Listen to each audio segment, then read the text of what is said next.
Bilioni ngapi? Umeongelea bilioni ngapi? What do I know? Kwa live hapa. Yes. Hawa ama vipi? Lazima tuwajue ama vipi?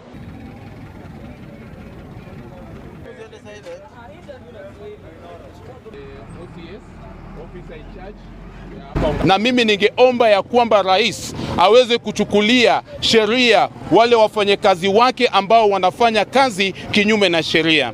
Ya kwanza, kama ni suspension, waweze kupewa suspension, kwa sababu hawa ndio maadui wake wa kwanza katika ujenzi wake wa nchi ya Kenya. Ya pili ni kuhakikisha ya kwamba wananchi waweze kujua ya kwamba hii land ni ya community, na tulisema before anything happen kukuwe na public participation, na hiyo public participation itatupatia nafasi ya kukubali ama kukataa. Sisi kama watu wa hii community tungeomba kila kitu ile inafanyika kwa ile shamba iweze kusimama kama vile tumepatiwa orders na koti, na ningeshukuru tena koti sana kwa sababu wametupatia hizo orders, na ni vizuri wale wako pale waweze kuheshimu hizo court orders. Ni vibaya sana kuona ati watu wako na nguvu, wako na pesa, wataka kugrab vitu za umma.